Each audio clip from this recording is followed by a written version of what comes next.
Welcome. In this presentation, we are going to discuss antibiotics that alter nucleic acid metabolism, and more specifically, tuberculosis drugs. These are the objectives for this presentation. So, what is tuberculosis? Tuberculosis is a bacterial infection caused by Mycobacterium tuberculosis. In this presentation, we will be reviewing the first-line drugs used to treat tuberculosis, their mechanism of action, side effect profiles, and other clinical considerations. We will not be talking about special populations for persons with HIV, who are pregnant, or who are children. This is not intended as a complete clinical guide on how to manage the infection. In this presentation, our focus is on the first-line drugs and their underlying pharmacology that makes them effective treatment options for this serious infection. An active TB infection is commonly characterized by pulmonary symptoms, such as chest pain, a productive cough, including hemoptysis. It is also associated with fever, night sweats, weight loss, hence its former name consumption, loss of appetite, and fatigue. Infection is more likely in HIV patients and in those who smoke. Prevention involves early detection and screening.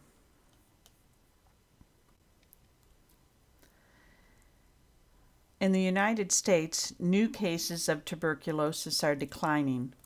There were just a little over 9,000 cases in 2017, which is the lowest on record. Unfortunately, cases outside the U.S. are increasing.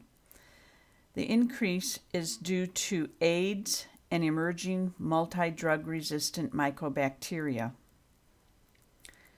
Risk factors to develop TB include being a resident or employee of a long-term care facility or shelter, prison inmates, homeless individuals, alcoholics, IV drug users, family members of infected persons, people born in a country where TB is common, HIV or other disease that suppresses the immune system, and taking medications that suppress the immune system.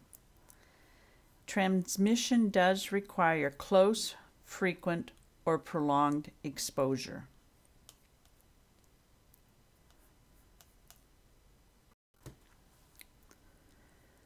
Tuberculosis is transmitted from person to person through inhalation of infected, aerosolized sputum, through coughing and sneezing. The initial infection is in the lung, but any organ can be affected.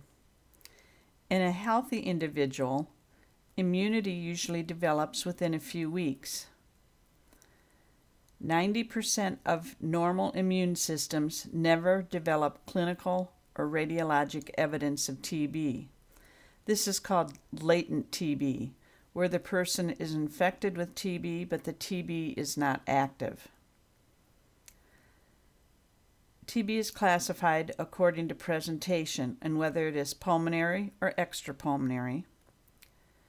Primary infection occurs when the bacteria is inhaled and initiates an inflammatory reaction. Latent TB infection occurs in a person who does not have active TB.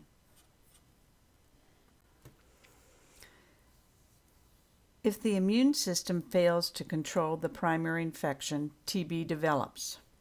There is necrosis and cavitation of lung tissue, and there can be severe destruction without treatment.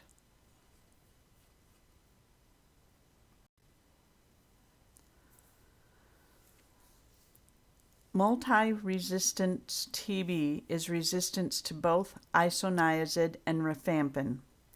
There were 26 cases in the U.S. in 2017. For extensively drug-resistant TB, They are resistant to INH and rifampin, all fluoroquinolones, and at least one of the injectable second-line drugs. There were only 2 cases in the U.S. in 2017. We are not going to be discussing these in class. They would go to specialists. That being said, I would send all latent and active TB patients to a specialist. There may be situations, however, where you might have to treat drug-susceptible TB.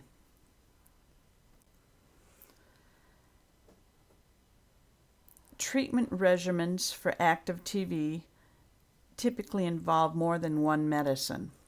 For example, a standard treatment may involve using the RIPE drugs listed here for the first 2 months of therapy, switching to isoniazid and rifampin for the final 4 months, totaling 6 months of treatment.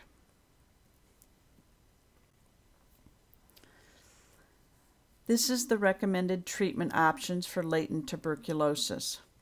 While all the regimens are effective, we should prescribe the more convenient, shorter regimens when possible. Patients are more likely to complete shorter treatment regimens.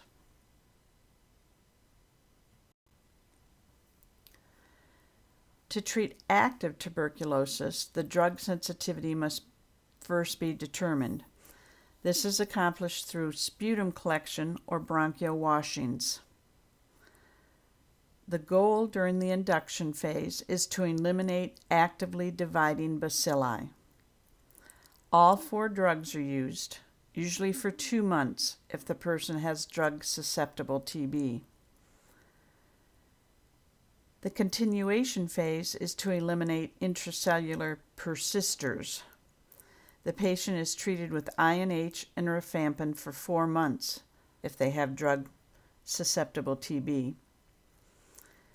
Treatment is for 6 to 9 months for drug-susceptible TB and up to 24 months for drug-resistant TB or in patients with HIV/AIDS. 2 of the medicines, INH and ethambutol, work to disrupt the mycotic cell wall. Isoniazid is a prodrug, or INH is a prodrug, which must be metabolized in the liver to become active. Rifampin works by inhibiting DNA-dependent RNA polymerase, thereby inhibiting production of RNA synthesis. The mechanism of pyrazidamide is not fully understood. It is known to be converted into its more active form, which is pyrazinic acid, which accumulates inside the bacterium. It's not yet known how the accumulated active form achieves its therapeutic effects.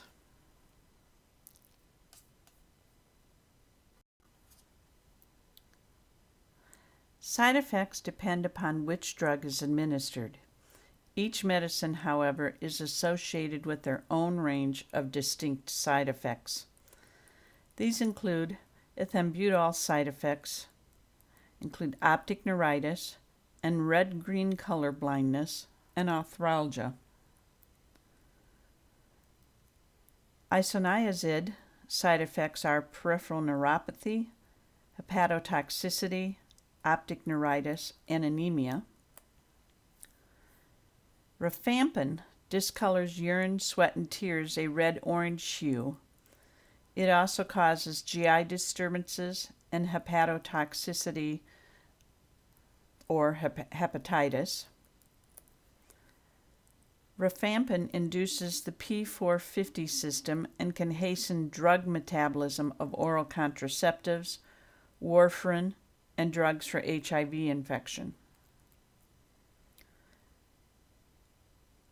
Pyrazinamide, isoniazid, and rifampin are most associated with drug-induced hepatitis and hepatotoxicity generally. Side effects are more likely in patients over the age of 60, who are females, who have HIV, and who belong to the Asian community.